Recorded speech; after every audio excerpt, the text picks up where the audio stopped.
গণ আন্দোলনে গত ৫ই আগস্ট সাবেক প্রধানমন্ত্রী শেখ হাসিনার দেশত্যাগের পরপরই আওয়ামী লীগ সরকারের পতন হয়। মন্ত্রী, এমপি সহ সবাই আত্মগোপনে চলে যায়। একই পদ ধরেন সিটি কর্পোরেশনের মেয়র মোহাম্মদ রেজাউল করিম চৌধুরীও। গত ৮ই আগস্ট দায়িত্ব নেয় অধ্যাপক মোহাম্মদ ইউনূসের নেতৃত্বে অন্তর্বর্তীকালীন সরকার।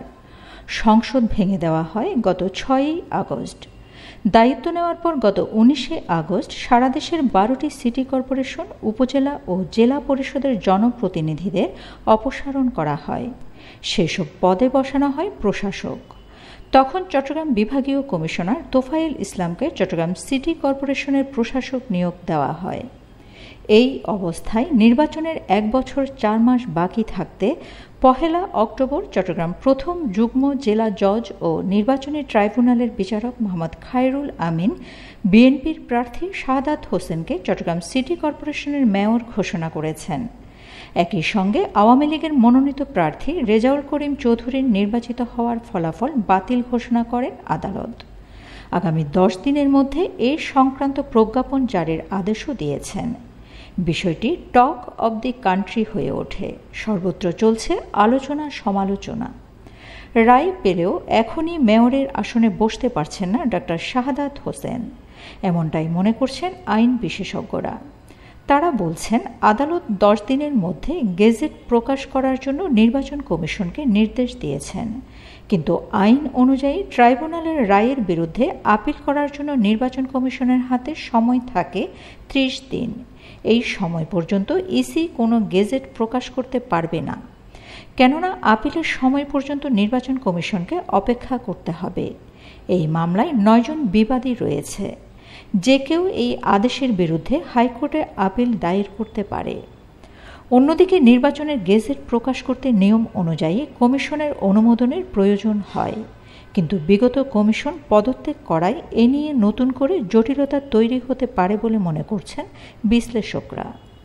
সাবেক স্থানীয় সরকার সচিব আবু আলম শহীদ খান বলেছেন, নির্বাচনের ৩.৫ বছর পর দেওয়া রায়ের বিরুদ্ধে নির্বাচন কমিশন আপিল করার পর তার শুনানি শেষ হতে হতে আরেকটি নির্বাচনের সময় এসে যাবে।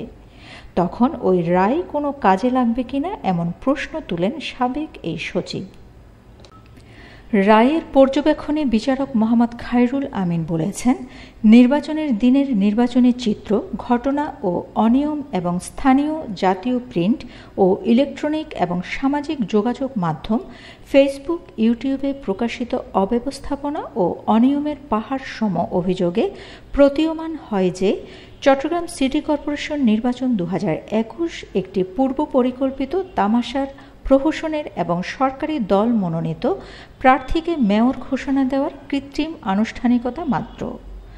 রায়ের পর্যবেক্ষণে বলা হয়, সুষ্ঠু, অবাধ ও নিরপেক্ষভাবে সব ভোটারের অংশগ্রহণমূলক পরিবেশে শান্তিপূর্ণভাবে নির্বাচন অনুষ্ঠিত হলে শাহাদাত হোসেন বিপুল ভোটের ব্যবধানে চট্টগ্রাম সিটি কর্পোরেশন মেয়র নির্বাচিত হতেন রেজাউল করিমের বিপক্ষে। বাদীর ফলাফলের পার্থক্য সম্পূর্ণরূপে অবিশ্বাস্য ও অযৌক্তিক এবং বাস্তবতা বিবর্জিত।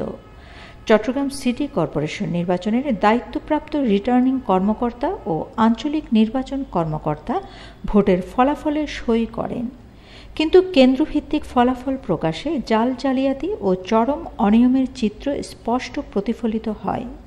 বিবাদীরা নির্বাচনী আইন ও বিধিমালাকে কোনো প্রকার তোয়াক্কা না করে ১ নম্বর বিবাদী রেজাউল করিমের কর্মকাণ্ডকে বৈধতা দিয়ে অন্যায় ও অবৈধভাবে নির্বাচিত ঘোষণা করেছেন। আগের ফলাফল বাতিলের ক্ষেত্রে স্থানীয় সরকার নির্বাচন বিধিমালা ২০১০-এর ৬১-র ৫ ধারা উল্লেখ করা হয়েছে রায়ে। এ ধারায় বলা হয়, নির্বাচনী ট্রাইব্যুনাল নির্বাচনী দরখাস্ত শুনানির পর কোনো নির্বাচিত প্রার্থীর নির্বাচন বাতিল ঘোষণা করতে পারবে যদি এই মর্মে সন্তুষ্ট হন যে দুর্নীতিমূলক কার্যকলাপ বা বেআইনি আচরণ দ্বারা নির্বাচনী ফলাফল অর্জন করা হয়েছে বা উক্তরূপ ফলাফল অর্জনের জন্য উক্ত কার্যকলাপ বা আচরণ করা হয়েছে। নির্বাচিত প্রার্থী বা তার নির্বাচনী এজেন্ট বা অন্য কোনো ব্যক্তি কর্তৃক পরস্পর যোগসাজশে কোনো দুর্নীতিমূলক কার্যকলাপ বা বেআইনি আচরণ করা হয়েছে। প্রসঙ্গত 2021 সালের 27 জানুয়ারি চট্টগ্রাম সিটি কর্পোরেশনের নির্বাচন অনুষ্ঠিত হয়। নির্বাচনে আওয়ামী লীগের মেয়র প্রার্থী এম রেজাউল করিম চৌধুরী 3,69,248 ভোট পেয়ে মেয়র নির্বাচিত হন। তার প্রধান প্রতিদ্বন্দ্বী বিএনপির শাহাদাত হোসেন 52,489 ভোট পান। একই বছরের 24শে ফেব্রুয়ারি পরাজিত মেয়র প্রার্থী নগর বিএনপির সাবেক আহ্বায়ক শাহাদাত হোসেন চট্টগ্রাম সিটি কর্পোরেশন নির্বাচনে কারচুপির অভিযোগে 9 জনকে বিবাদী করে নির্বাচনী ট্রাইব্যুনালে মামলা করেছিলেন। Shamima Chowdhury Shammi, BNA news 24।